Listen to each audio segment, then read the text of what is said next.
Neselee, which is eggplant, roasted eggplant, Syrian lamb meat cooked with onions, and a tomato sauce. So in this pot, I put a couple of tablespoons of olive oil, a good size, half of a good size of onion, and a big piece of garlic. So I'm going to put this on the stove, and I'm just going to saute this a bit before I put the sauce in. Let them get a little transparent. Don't want them to brown though, so it won't take long. So these onions will have the sauce, 2 cans and a can of water, a teaspoon of sugar, and I'm going to start with a half a teaspoon each of salt and allspice, and then I'll taste it in an hour, see how the flavorings are. These are getting transparent, but not burnt. And it's enough, pretty much enough to cover the bottom of this size pot, is what you need.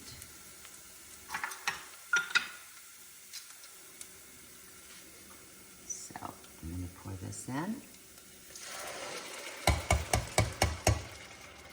And pour the other one in. I'm leaving it about medium heat. So we have altogether 1 can of water.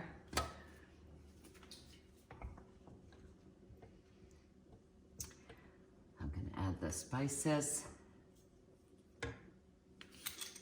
Sugar. I need a teaspoon of sugar. I always use a teaspoon of sugar when I make any kind of tomato sauce, because tomatoes, the canned tomatoes have a bit of an acidic taste. So this just takes care of it. And it's not a lot of whole teaspoons. Start with half a teaspoon of salt and a half a teaspoon of allspice.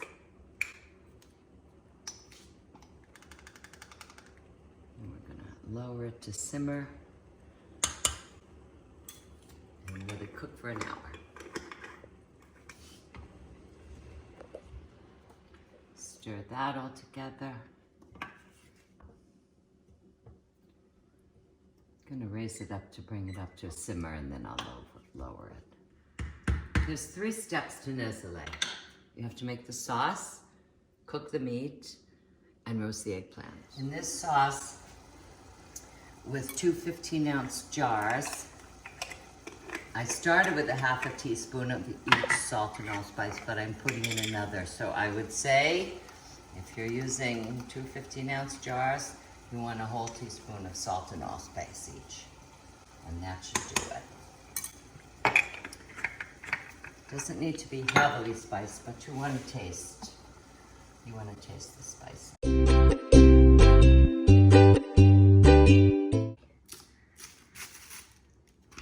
Now I'm going to show you the traditional way to cut and roast the eggplant, but what I've done in recent years, which is easier, is I just make rounds out of it, and I don't lose the center, but I'm going to show you the way I was taught, and then you can decide which way you want to do it.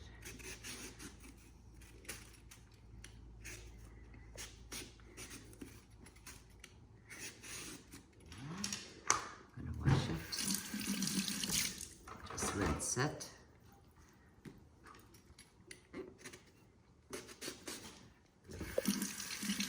We're going to roast these outside on the grill because the oven has to be on 400. It's very hot. We don't need that. Okay, now we're going to slice it, cut off the bottom, and cut off the top.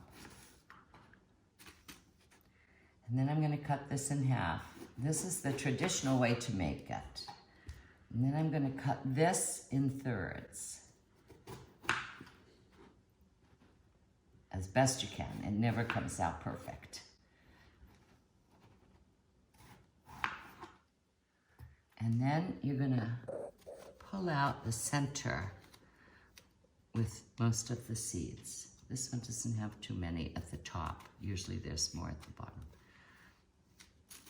Okay. You don't have to get them all out.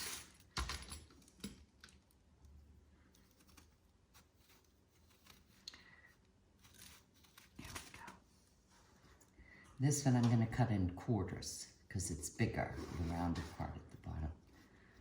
And you can see there's more seeds in there. Here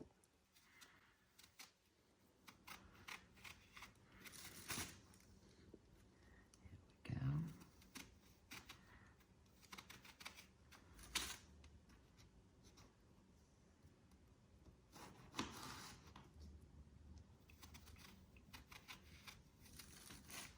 Again, you're not going to get all the seeds, but you get most of them. If I do it in rounds, just cut it like this. I make them about a 1/2 inch thick, and I don't remove any seeds. And that works to me just as well, but I wanted to show you the traditional way that we've always done it. Okay, now we're going to pour olive oil into here. And you have to be generous with the olive oil because the eggplant absorbs it. Okay, and then you push it down a little bit. Make sure both sides have oil.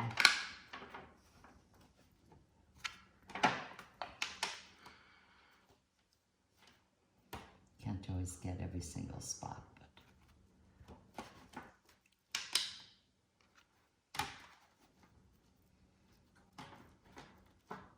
And sometimes, of course, I have to add more depending on how much it absorbed.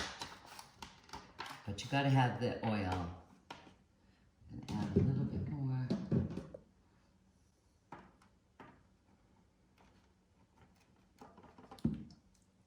Now, whether you roast it in the kitchen at 400 or on the grill, it's about the same procedure.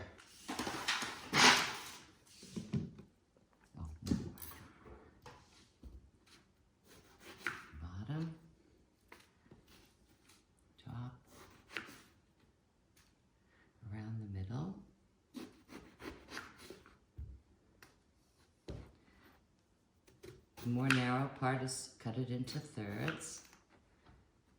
Oops, don't want to throw that out. And then you scoop out the center. Not too much.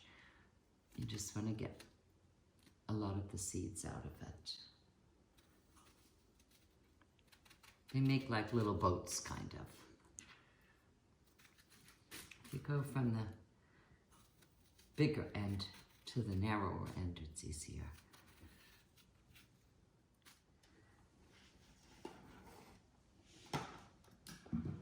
And press it down a bit. Make sure it's on both sides.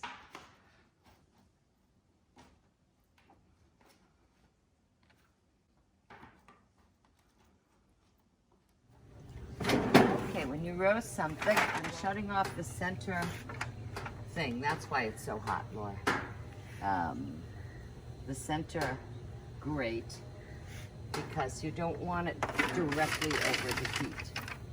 So you just want a good, 400 plus degree oven, but not underneath pans. Otherwise you're not roasting, you're grilling.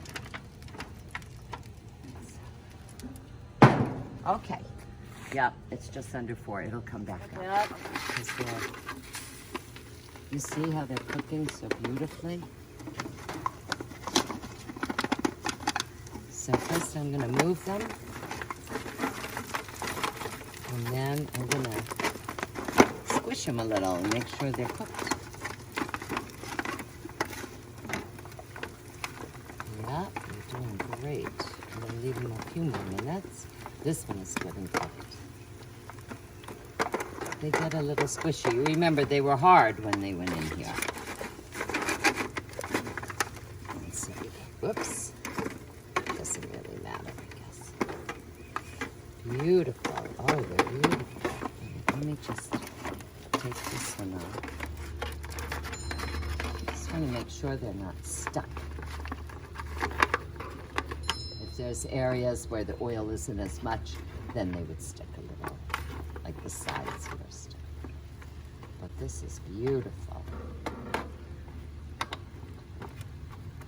Actually, this one is done. If you can mush it, it's done. Move it. I'm put this on 5 more minutes. In the center this time, and we're finished. Okay, this is the third step, is making the ground meat, the ground lamb. And we've done it before in one of the other videos too. I'm gonna put a little bit of butter, just a tablespoon, really, just to saute the onions. So I'll take care of it. So we put the butter in here. Okay. I have about a tablespoon of butter in there, and chopped onion. You can, put as much. If you're a big onion fan, you put more. If you don't like it as much, you put less. But it doesn't really matter. It comes out really good. Well, for 1 pound, if you're only cooking 1 pound, it's 1 teaspoon each, salt and allspice. If you have more, you have to add. So this one is almost 1.5 pounds. So I'll put closer to 1.5 teaspoons in this one. All right, I'm going to lower it a little bit because I don't want those onions to burn. And now I'm going to break up the meat as I put it in here. This is ground lamb, imported from New Jersey.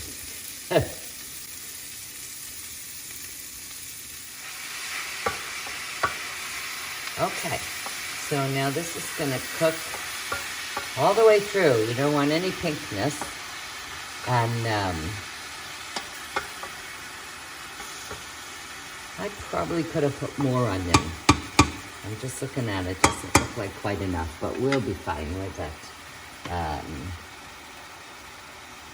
And once this is cooked, I'm going to drain off the fat, because this ground lamb has some fat, and then I'll add the spices, so you don't lose the spices when you drain the fat.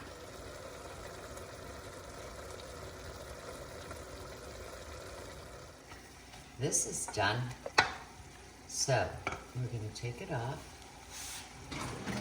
I'm going to spill out the fat.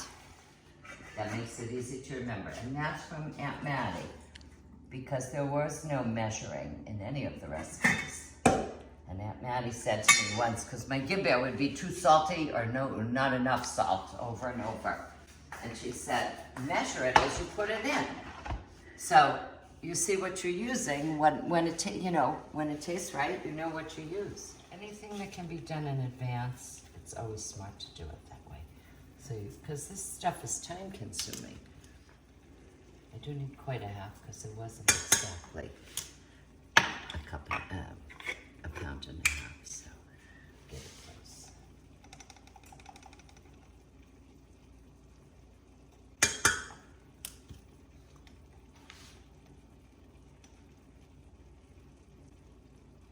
Okay, that's the meat. It smells good. Now you stir it up, and you just leave it till the eggplant and the sauce are ready.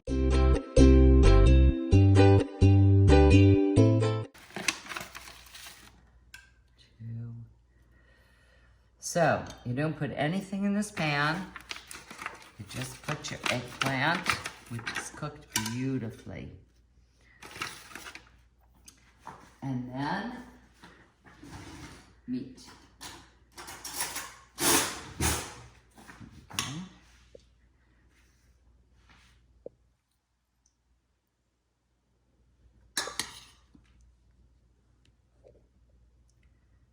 Just kind of glob it on the top. Some of it falls off, don't worry about that.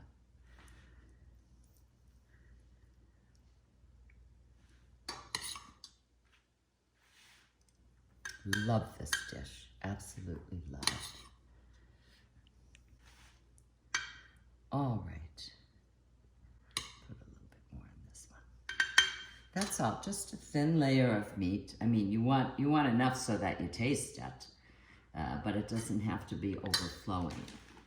You know, it depends. We like the pine nuts, so I put a little more. You don't need to put that much on. But I would even put them with the vegetables, because there's a flavor to it. We're going to take the sauce.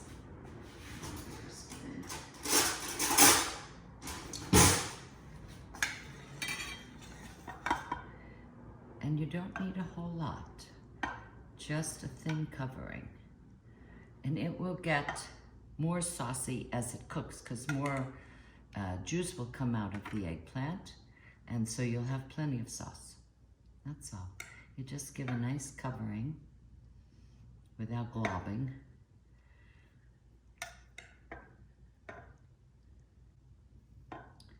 And there's enough sauce here that we made with those two, certainly for 2 sizable trays when you use 2 cans. And I freeze it. So whatever you don't use for your initial recipe, you freeze it. And the same with the meat. I'm gonna freeze the meat, and that's it. Now, then you cover it with foil and you bake it for 20 minutes at 350. Now, normally when I make it, I serve a tray and I'll freeze the tray. Once this is cold, you cover it with foil or plastic wrap, whatever, and you can freeze it, but you have to let it get cold first. If you're cooking it frozen, you know, if it's already been frozen, take it out the day before, put it in the fridge. And then the next day, leave it out a couple of hours on the counter before you put it in the oven. And then again, cover it with foil. Neselee gets baked covered. 350. Usually if it's been frozen, you might need more than 20 minutes. You'll tell because it'll be a little bit bubbly, and then you'll know it's good and hot. So maybe 30 minutes. And also it depends on the size of a tray. This is a tiny tray. 20 minutes is more than enough. But bigger trays may take longer. You want to see that it's a little bubbly and hot. And voila, you have Neselee. Yum.